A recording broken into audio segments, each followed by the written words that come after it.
Aujourd'hui, j'aimerais vous parler de ce sujet, de transposer l'expérience des sens. Et pour cela, j'ai choisi la voix. Tout ceci part d'une croyance que nos outils futurs pour les nouveaux médias ne proposeront plus seulement du contenu, à savoir que la théorie de la communication proposait d'échanger sous forme de contenu. Mais là, on pense que bientôt, ou peut-être déjà, elles véhiculeront des émotions, des comportements, et elles seraient capables de détecter des choses qui sont dans le non-dit. Je dirais que la difficulté principale de saisir les sens relève de leur nature ontologique, à savoir que tout d'abord, pour saisir un sens, alors quand je dis sens, je vais le définir un petit peu, on parle évidemment de l'ouïe, de la vue, de l'équilibre, de l'odorat et du goût. Ces processus sont complexes parce que ça relève du subjectif. Et quand on est dans le subjectif, on a du mal à le définir, on a du mal à le modéliser et puis on a du mal à proposer des choses tangibles. Pour éviter cela, le principal élément a été des éléments, on va prendre des éléments généralisables. Des problématiques se sont posées très très rapidement, puisqu'on a eu besoin de faire des traitements du signal, puis on a eu besoin de segmenter, pas que le signal, mais quand vous avez par exemple, vous captez des éléments sensoriels, du son, ou des vibrations sur la peau, vous avez une problématique, c'est à savoir est-ce que ça a du sens, et si ça n'en a pas, est-ce qu'on peut quand même segmenter, puisque l'objectif est de produire un modèle. Et l'objectif général, donc, c'est de capturer ces éléments, puis de reproduire, c'est-à-dire de transposer à l'aide d'un média ce qu'on ressent. Alors ça, c'est très compliqué parce que comment transposer sans appliquer une image, sans signifier quelque chose au terme de la sémantique, mais quand même dire les choses. C'est très difficile de créer des comportements sans s'attacher à l'image, mais ce sont des éléments qui sont venus à nous. Donc, pour commencer, on a essayé de choisir un élément qui était, commun aux disciplines dans lesquelles on était dans notre laboratoire. Et il y avait la musique, il y avait les arts visuels, puis il y avait les arts numériques. Et on s'est dit que ça pourrait... Et puis on avait un département de danse, puis un département de théâtre. Et on s'est dit que ça pouvait être fantastique si on arrivait à fonder une sorte d'opéra renouvelé. Et renouvelé, c'est-à-dire au sens qu'on allait ajouter une petite goutte. Et l'idée, c'était de proposer, de faire chanter des personnages virtuels. On voulait essayer de donner au public un petit peu d'éléments interactifs avec nos personnages. Et pour ça, ça prenait qu'ils pouvaient entrer en contact avec eux, puis jouer un petit peu avec les éléments artistiques qui leur étaient proposés, à savoir le visage du chanteur, puis le son. Et cette approche quasi mimétique du chanteur sur le personnage. Alors je m'explique, il y avait une petite caméra et on voyait le personnage arriver, puis ça nous donnait notre interactivité. Notre première interactivité, on repérait la personne qui arrivait devant le chanteur virtuel. Puis, lorsque le vrai chanteur se mettait à chanter, le chanteur virtuel le suivait en suivant le pitch de sa voix. On voulait que le public prenne part au devenir de l'œuvre, et pour ça nous a pris de construire un chanteur virtuel avec des mécanismes particuliers. L'idée de départ, c'était le chant pour tout le monde. Et d'accompagner la personne dans sa spontanéité, dans sa créativité, et de lui permettre d'avoir un chanteur qui va lui répondre. Ça a été très complexe parce que même si la spatialisation était plus ou moins correcte, c'était très difficile de dire bah, tiens, ça c'est le chanteur du début qui chante, et puis ça c'est le chanteur du second plan qui chante. On avait du mal à localiser les voix. Chaque statut est autonome, puis produit son son en propre avec un ordinateur qui est derrière et est connecté simplement en réseau, mais produit son propre son, puis est spatialisé avec son propre son.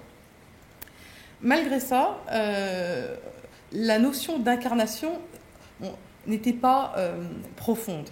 On n'avait pas l'impression que ça sortait du chanteur. Donc, lorsqu'on veut générer des émotions, on a besoin d'avoir une personne qui ressent de l'empathie et qui va produire dans sa voix ou dans son comportement des signes que la personne va interagir, prendre part à la communication. Donc là, on avait un souci. Le deuxième souci, ça a été le regard des chanteurs virtuels. Le regard d'un avatar est souvent un regard vide. C'est-à-dire qu'il ne vous regarde pas dans les yeux, puis même s'il vous regarde dans les yeux, il y a quelque chose de pas bien, pas bien en connexion. Pour essayer de donner un peu de regard au personnage virtuel, on a rajouté un vieux capteur des années 70. Et ce flock of birds, en fait, vous permet de tirer une image ou de déplacer l'image. Donc, on va passer à un autre projet, mais qui est relié à celui-ci. Donc, on avait vu qu'on essayait d'incarner un peu plus le chanteur virtuel, puis de lui donner un corps. Et pour ça, on s'est interrogé de savoir comment est-ce qu'on allait faire ça. On est même passé par les odeurs. On voulait dispatcher des odeurs particulières pour donner l'impression que la personne était vraiment là. Et les odeurs, c'est très compliqué parce qu'une fois que vous avez mis une odeur, vous ne pouvez pas vous en débarrasser très facilement. Ça reste, puis c'est pas localisé. Donc c'est compliqué à gérer. On est revenu aux aspects visuels, puis on a essayé de voir si on construisait un corps complet. Est-ce que ça allait donner plus de sens à la personne? Est-ce qu'il allait voir les mouvements de respiration? Plus de motion capture. Mais en fait, ce ne sont pas des éléments qui ont aidé les spectateurs à sentir vraiment de l'empathie. Alors, on s'est dit que si l'avatar est capable de toucher la personne, est capable de rentrer en contact physique avec la personne, ben là, ça va fonctionner. Alors, on s'est dit, le contact physique avec la personne, c'est pas forcément évident pour un avatar parce que ça prend des robots. Donc, on a réfléchi à un autre système qui était le toucher vibratile. C'est-à-dire quand quelqu'un, par exemple, parle, vous entendez sa voix, puis ça porte à l'intérieur de vous. Si c'est un ordinateur, ça ne va pas avoir le même effet. Donc, on a essayé de se rapprocher de cette vibration de la qualité de la voix humaine. Et pour ça, eh bien, on a essayé de chercher des capteurs qui étaient capables soit de capter les vibrations, soit d'en produire, soit de les amplifier. On s'est penché sur, c'est très grossier là, mais on s'est penché sur la musique. Qu'est-ce qu'on retient quand on fait un enregistrement? On retient le signal sinusoïdal. Mais toutes les autres vibrations sont souvent pas intégrées. Alors, les vibrations linéaires, non linéaires, aléatoires, chose qu'on conserve parfois en architecture quand on veut capter, par exemple, l'acoustique d'un bâtiment, on va aller capter ces vibrations.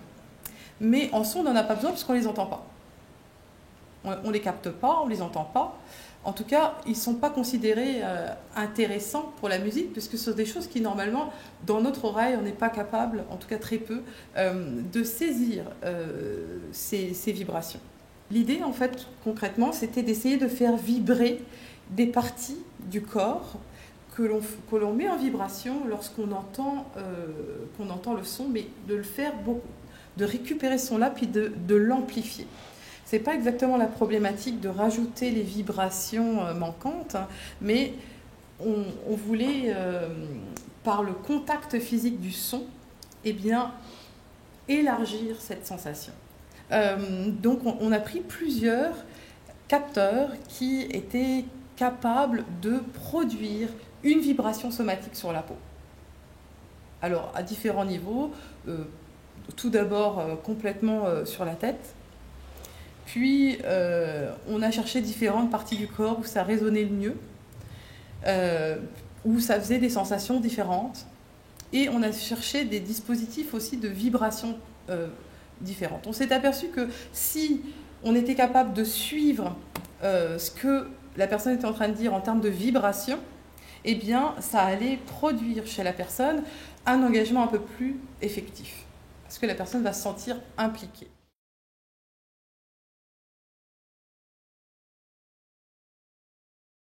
Lorsque, et ça c'est une proposition d'hypothèse, lorsque on travaille avec les objets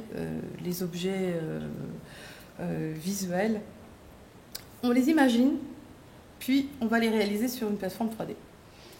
Lorsqu'on les imagine, on est dans un espace qui n'est pas préhensible, on ne peut pas les prendre. Lorsqu'on est dans le système 3D, on peut leur ajouter des dimensions haptiques qui font qu'on va les saisir, puis on va les placer. Alors là, j'ai fait cette conclusion en rapport avec un changement paradigmatique qui s'est produit entre la fin du 19e puis le début du 20e. Et ça a un intérêt technique, à savoir que si auparavant, l'imaginaire, quand je parle de l'imaginaire, je parle de l'imaginaire préhensible, c'est-à-dire que ce qu'on se représente et qu'on est capable de faire sur un morceau de papier. Par exemple, les dessinateurs, on a un dessin dans la tête, puis on veut le reproduire sur son écran d'ordinateur. C'est ça que j'appelle l'imaginaire préhensible, c'est-à-dire la partie qu'on peut saisir, comme Frege disait, la partie comment dire, manipulable du langage. Donc, si j'ai ça, et que je peux imaginer des éléments puis les reproduire, ma principale interaction avec ces éléments-là vient de mon propre imaginaire. Alors, quand je dis ça, c'est que, imaginez-vous que vous... C'est la problématique de Kant avec Critique de la raison pure, où il vous énonce que vous avez une bicyclette rouge au bout du chemin, puis la bicyclette rouge qui est au bout du chemin n'est pas celle que vous vous présentez dans la tête. Et donc, il développe toute la théorie sur la chose en soi. Lorsque on est devant ce genre de proposition, on est en droit de se poser la question de cette remise en question de la chose en soi. Et l'intérêt pour l'immersion, parce qu'il faut rester pratico-pratique, l'intérêt pour l'immersion est que si toutefois on est capable d'imaginer des éléments puis de les rendre préhensibles directement, eh bien on pourrait impliquer la personne qui est en train de créer dans un processus immersif également.